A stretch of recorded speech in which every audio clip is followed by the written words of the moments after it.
Di atas cakrawala yang di atas kepala keruk, tampak di atas mereka sesuatu yang menyerupai tahta, yang seperti permata lazurit kelihatannya.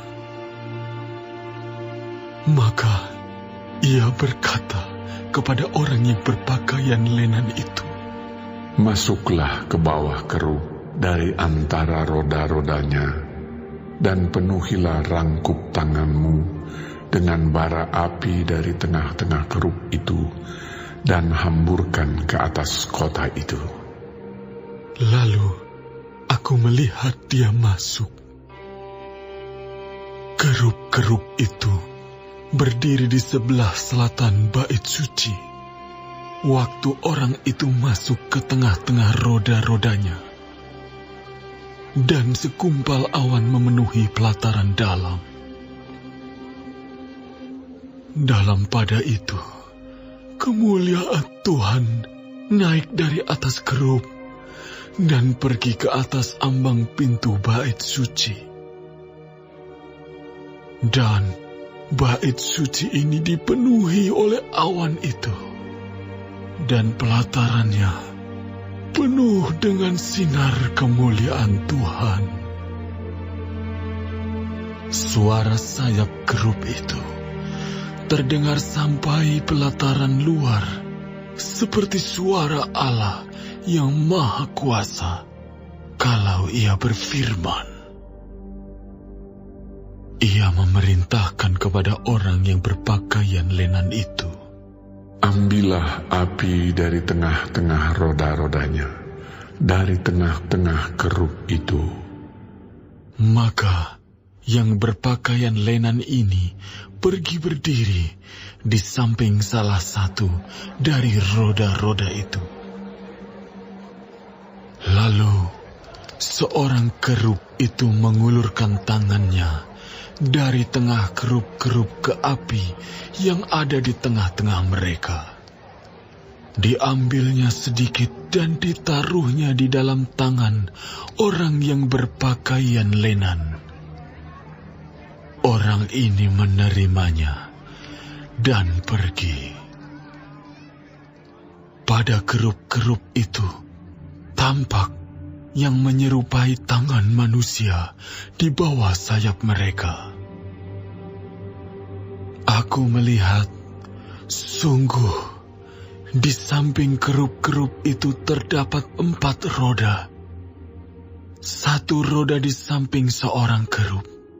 Dan roda-roda ini kelihatannya seperti kilauan permata birus. Kelihatannya keempatnya adalah serupa. Seolah-olah roda yang satu di tengah-tengah yang lain. Kalau mereka berjalan, mereka dapat menuju ke 4 jurusan tanpa berbalik kalau berjalan. Karena tempat mana yang dituju oleh yang di muka, kesitulah pergi yang lain-lain, tanpa berbalik kalau berjalan. Seluruh badan mereka, punggungnya, tangannya, sayapnya, dan roda-rodanya penuh dengan mata sekelilingnya. Ya, roda-roda mereka berempat juga. Aku dengar bahwa roda-rodanya disebut puting beliung. Masing-masing mempunyai 4 muka. Muka yang pertama ialah muka kerub, yang kedua ialah muka manusia, yang ketiga ialah muka singa, dan yang keempat ialah muka Raja Wali. Kerub-kerub itu naik ke atas. Itulah makhluk-makhluk hidup yang dahulu kulihat di tepi sungai Kebar. Kalau kerub-kerub itu berjalan, roda-roda itu juga berjalan di samping mereka.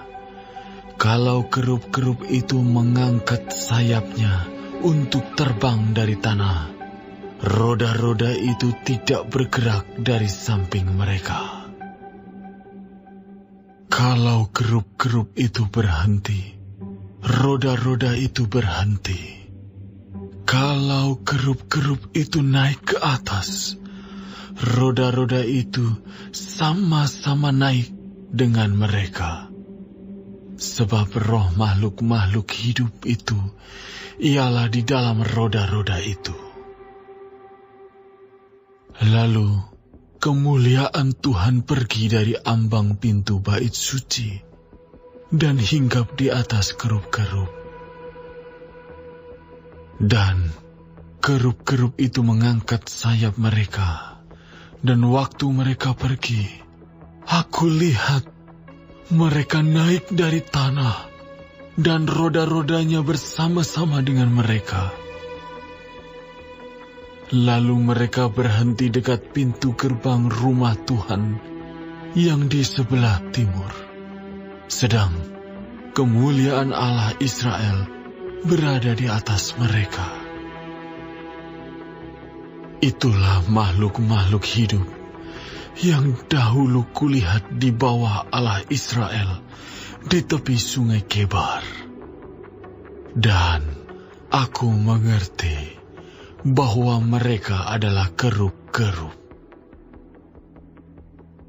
Masing-masing mempunyai 4 muka, dan bagi masing-masing ada 4 sayap, dan di bawah sayap mereka ada yang berbentuk tangan manusia.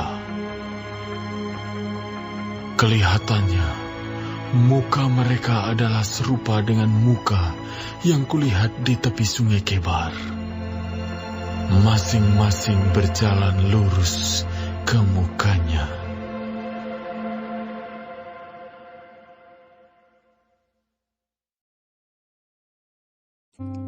Shalom semua jemaat Tuhan. Kembali kita di dalam pendalaman Alkitab Clear Sight.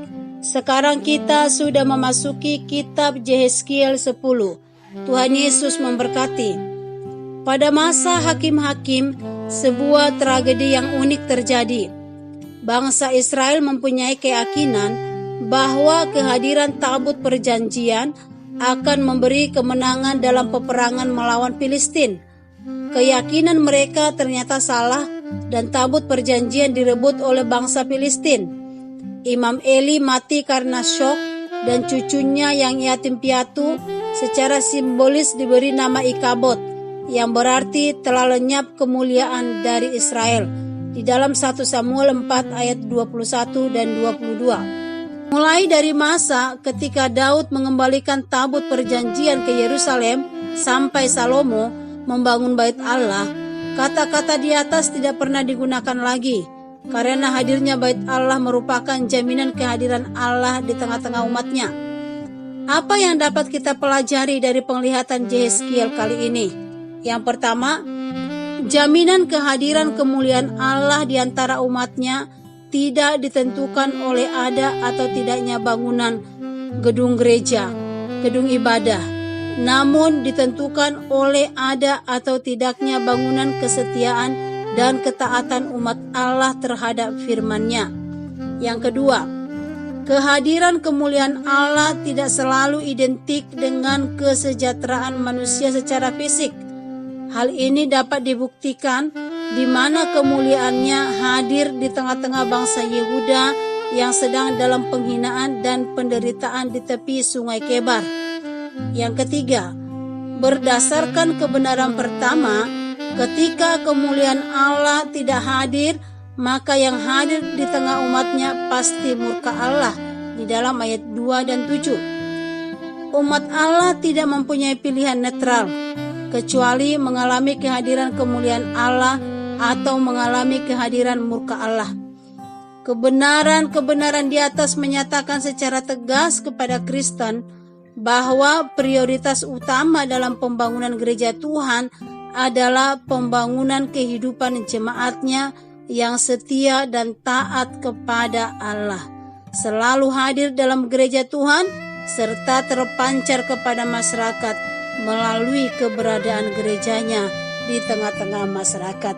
Kiranya Tuhan menolong kita, Bapak Ibu semua, untuk bisa menjadi berkat di dalam nama Tuhan kami Yesus Kristus. Haleluya. Amin.